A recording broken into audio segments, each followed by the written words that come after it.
Alright guys, welcome back to the show. We took a little break and I focused on getting the solid blackness filled in on the arms and legs here. And like I said before we took our break, now we're going to work on the hair of the head here. So I don't know if you remember, but whenever I was giving my brief explanation, I told you that we might as well call him Raver Faker because he's going to have some pretty gnarly green hair here. It's going to be very slime green, much like the jaw of the Disco Skeletor. So the first thing we'll need to do is get out some paint and mix up our color. I'm going to use hunter green and just some banana yellow here and mix up a nice slimy green.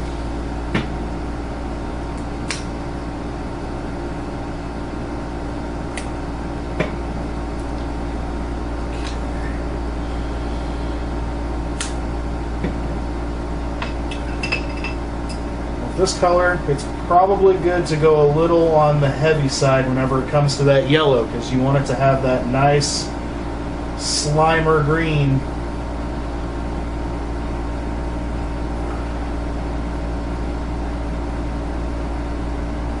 I need some more yellow.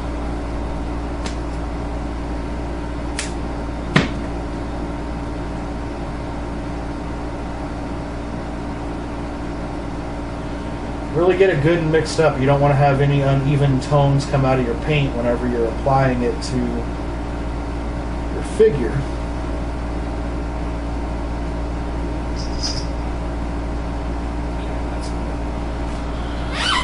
So if you can see this, we've got this nice slime green consistency here. So that's what we're going to do for the head. And let's see. Now, for the base tone for the head, I'm actually going to use a complementary color. I'm going to do a base tone of red on the underneath. That way, whenever we dry brush the slime green over the top of the hair, it'll actually bring out that green like it's highlights, and it'll look really cool. Let's get some red here.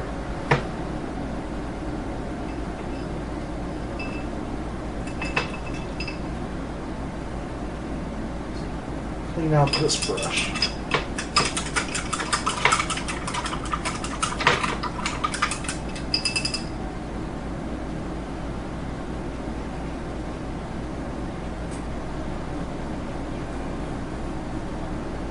It's kind of funny because this red color is probably pretty close to what his hair was before I primed the figure, but oh well.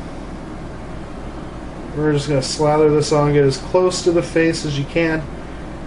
Try not to touch that face, because, I mean, a little mess up isn't too bad, but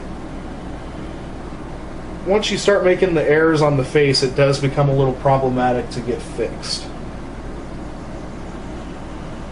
So just like before with the body, I thinned down that paint, like, you know, not quite watercolor consistency, but pretty damn close. That way you don't get any brush strokes and your paint doesn't look globby and nasty thick.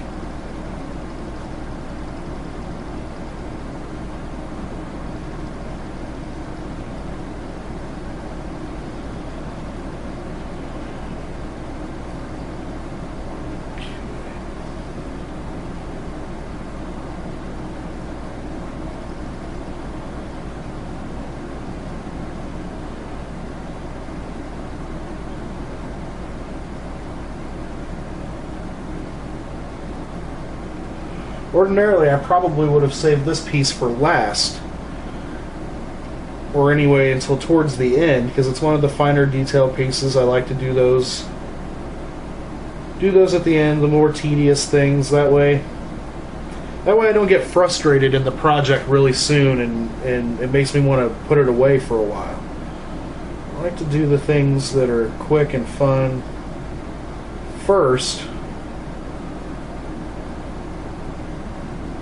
That way it doesn't wane my anticipation for doing the later stuff.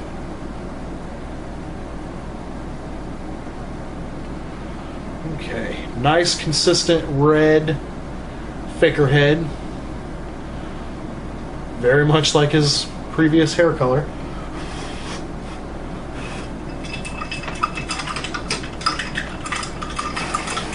Give it a little blow here.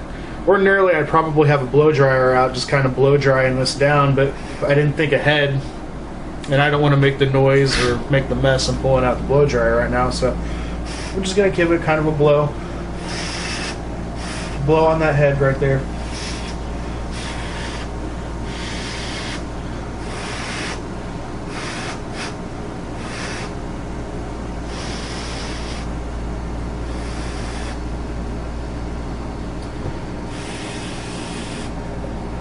Set that down.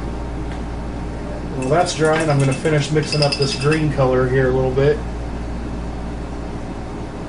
and water it down so it's a good consistency.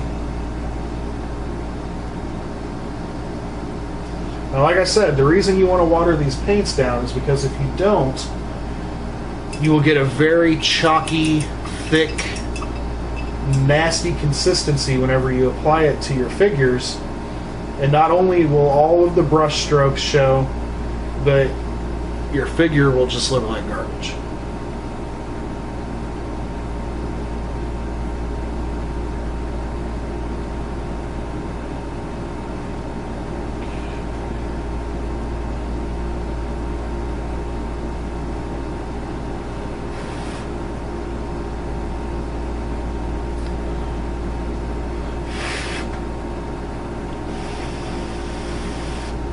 It's almost dry.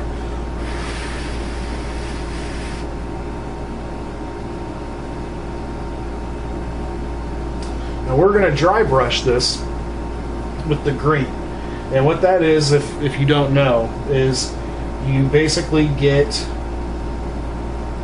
the paint on your brush, you just get a very sparing amount of paint, and then you lightly brush against the texture of your figure to apply that paint to the highest points of the sculpt.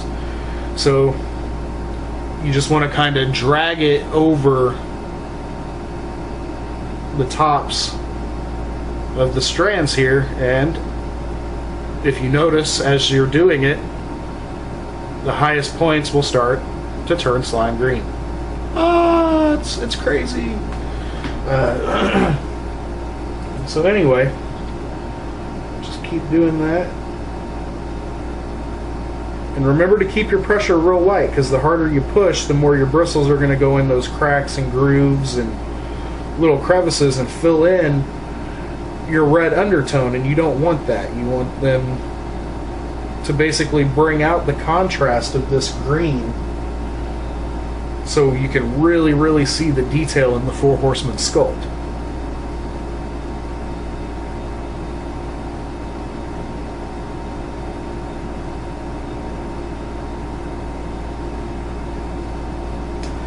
Now, if I had a little more time,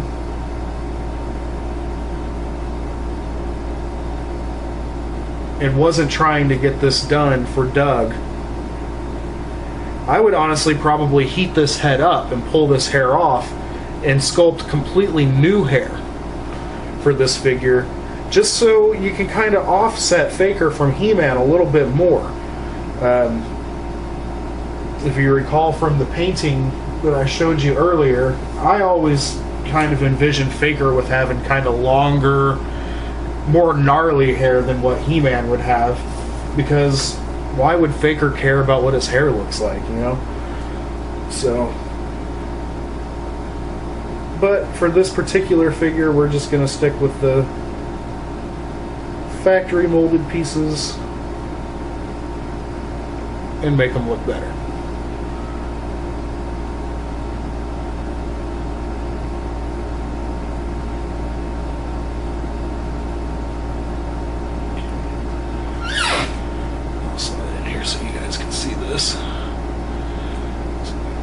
Backside here where there's next to no paint, and then as we come around to the front, you can kind of see how that slime green is starting to pop out the sides.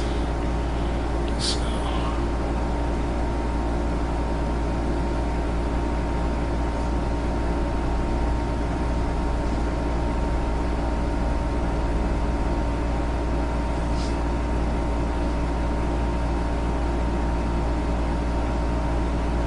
I used a very vermilion red color that almost looks kind of orange.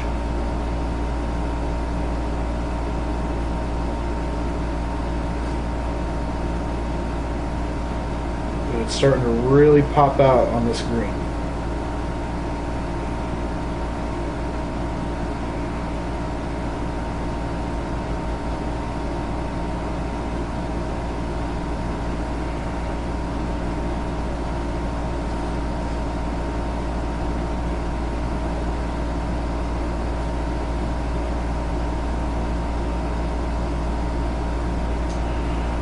The more I apply the paint, the more I'm like, man, maybe I should try to leave more of those red tones under there as I can, because it's really got this very almost like neon contrast, similar to like what you would see in like really bright aquarium pieces, you know, like the little castles and stuff like that that you would see in an aquarium. Really digging it.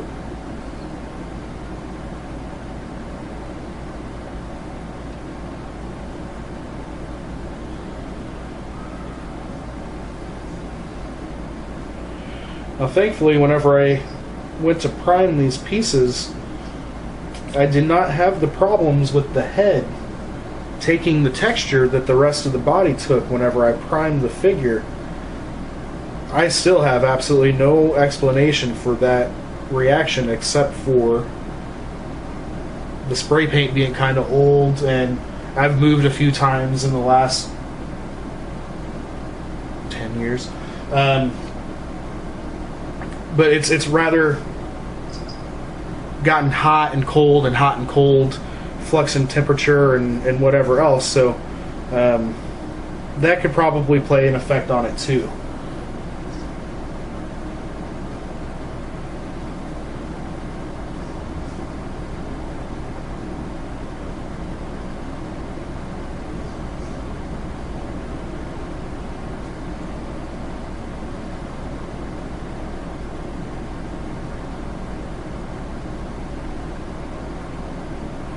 In a way, I almost wish that the New Adventures He-Man would be out already, so I could maybe lift a helmet from one and paint a nice gold helmet for this Faker figure to wear, assuming that the New Adventures head will come with a removable helmet, and that the helmet would fit any and all He-Man characters.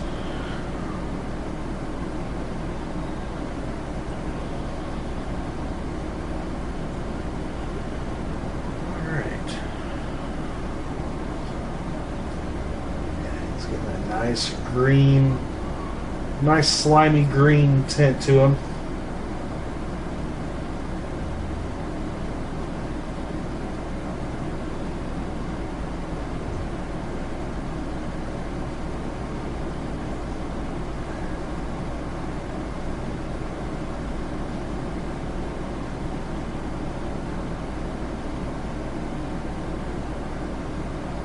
All right.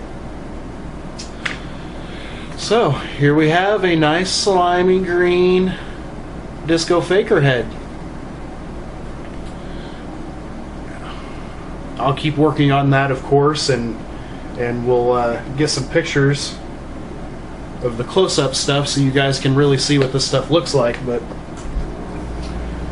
so anyway, I think that's where we'll call it a wrap today. We'll pick back up next week with finishing up some more of the detail on this head, and probably digging into the chest and the back, and maybe doing the hands on this figure here, and see how long it takes us to get it done. So anyway, if you like the show and are enthusiastic about what we're doing here, please stop by the forums at popculturenetwork.com and let us know. I look forward to reading everything. And again, if you have any ideas or questions about how to do things, or things that you would like to see done, shoot me an email, rlosc1216@llcc.edu for right now, or jump on the forums, shoot me a little message on the forums, that works too.